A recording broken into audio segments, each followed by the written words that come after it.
السلام عليكم، رجعتكم في فيديو جديد. طبعا اليوم حنلعب لعبة AFC. قبل لا نبلش حطوا لايك واشتراك. اليوم حنلعب مهنة نادي الجزء الأول. طيب بسم الله. لعبت اليوم المباراة الأولى بس ما صورت لكم. أخذت 3 نقاط وسجلت على كرات يد عن 3 نقاط. يلا نبلش بالمباراة الثانية. تمام، اليوم راح نلعب اسبانيا ضد ايطاليا. اول مرة نواجههم، انا ما نواجههم قبل، يعني قبل احنا كنا نواجههم بس احنا لا نواجههم. اليوم المباراة الثانية راح نبدأ ولا قد نلعب فيه.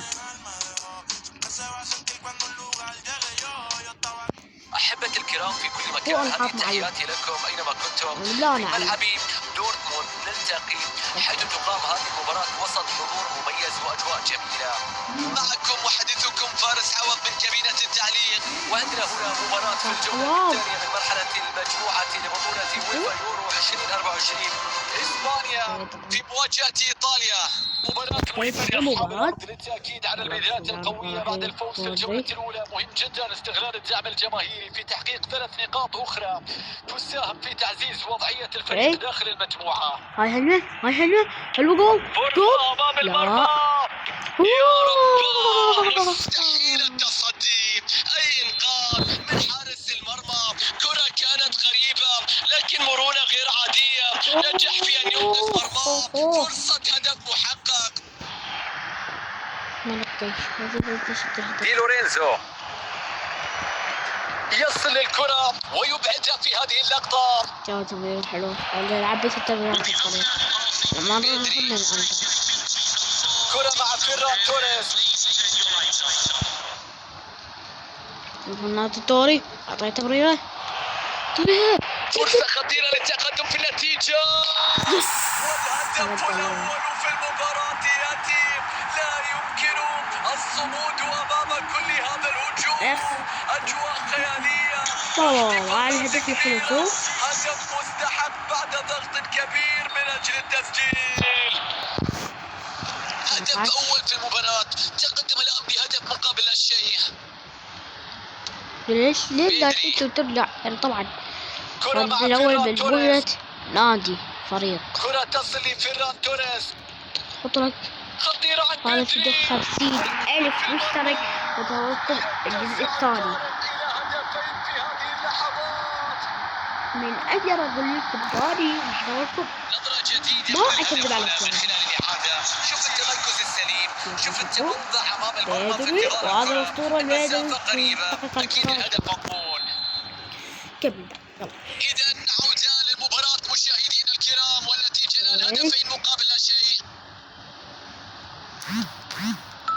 بيدري الفرقة في الديز تقدم للأمام بالكرة، لكن مهم جدا الخيار الأفضل.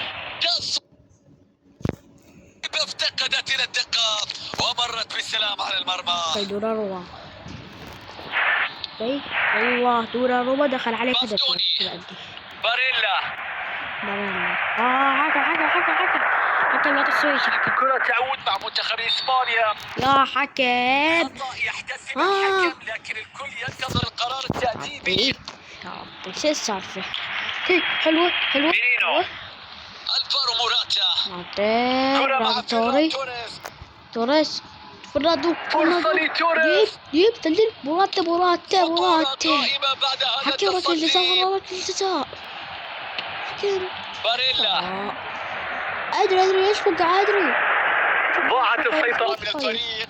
حلوة طف اللعب توري. الكرة متاحة للتسجيل. بيدري هذا مجنون من حارس المرمى.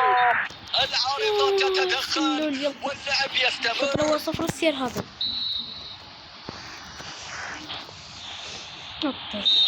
الحكم يطلق صافرة نهاية الشوط الأول.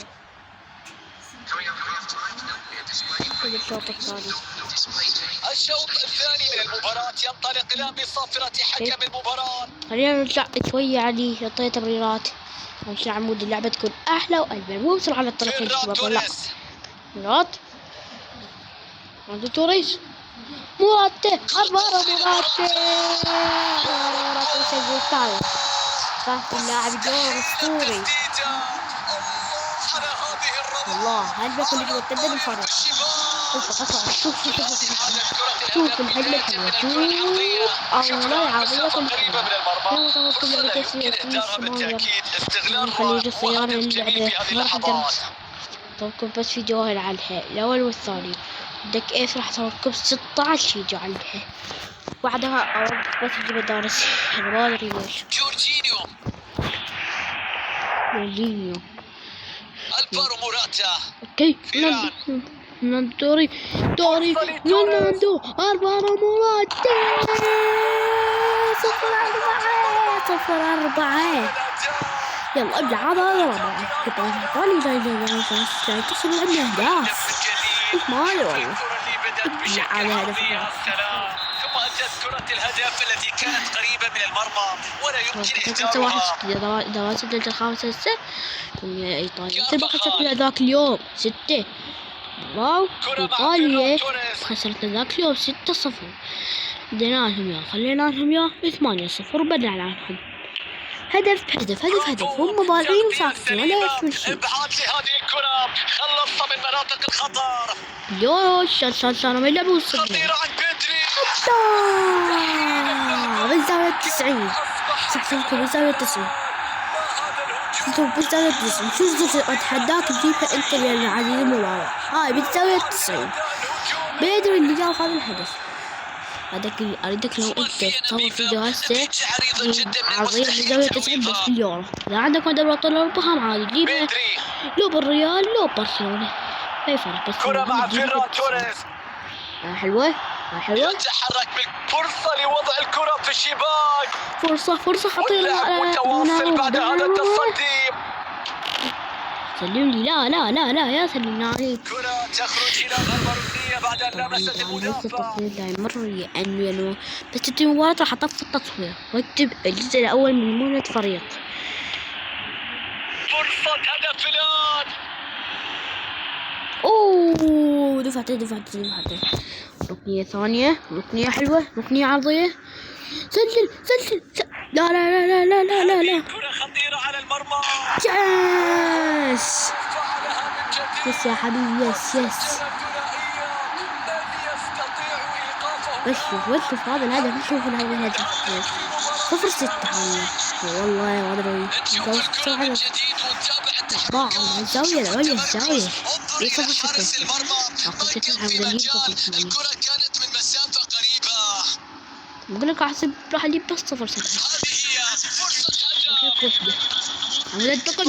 على التقم خلقني يا سلام. انت الكلام 0-6 المباراة خلاص من مالك يورو وبسرعة قال لي كل بالقايش لأنه ردفت الحلقات بعد ردت التصوير ما رد بقيه في يشتغل.